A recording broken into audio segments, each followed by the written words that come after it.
Dans le cadre de la journée de la Silver Economy organisée par la CCI Réunion le 19 avril 2023, sont organisées des interviews d'entrepreneurs de la Silver Economy pour leur demander trois conseils justement en tant que pour aux entrepreneurs pour se lancer sur la Silver Economy. Aujourd'hui, on reçoit Joachim Tavares, qui est le fondateur et président de Papy Happy. Bonjour Joachim. Peut-être te présenter si tu souhaites, et puis présenter Papy Happy, et après on va découvrir tes conseils. Bien sûr, bah écoute, moi je suis le fondateur de Papy Happy que j'ai créé en 2016 et on a créé, comme c'est marqué derrière moi, un comparateur de logement.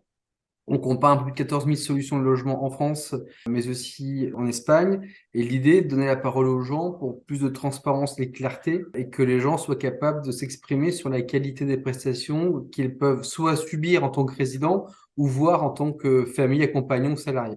Ton premier conseil? Mon premier conseil serait de bien comprendre ce qu'est la silver economy, parce qu'en fait, c'est un vaste mot. Finalement, ça ne veut pas dire grand-chose. Essayer de comprendre effectivement que la silver economy englobe beaucoup, beaucoup d'activités et des personnes, les clients et prospects, qui peuvent débuter à 60 ans et qui peuvent aller jusqu'à plus de 100 ans. Donc, il y a un vrai questionnement, il y a une vraie découverte à faire et avoir sa propre expertise et une vraie expérience du secteur est très importante, je pense, pour se lancer dans notre secteur. Pour quelqu'un qui démarre dans la silver economy, s'il veut apprendre ce secteur, tu lui conseilles de commencer par quoi? Par d'y travailler.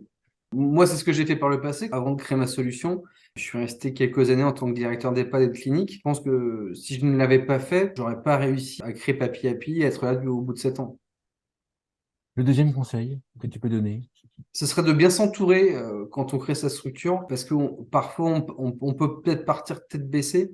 Et je sais que moi, de mon expérience, de mon vécu, d'être accompagné par des réseaux type Réseau Entreprendre, par des incubateurs, par des gens qui sont là pour t'accompagner, te donner et t'expliquer comment on fait, avec des gens qui ont un peu plus de bouteilles, bah, je trouve ça hyper intéressant. Et ça te permet parfois de ne pas faire l'ânerie eux ont pu faire par le passé et d'avancer de façon un peu plus sereine.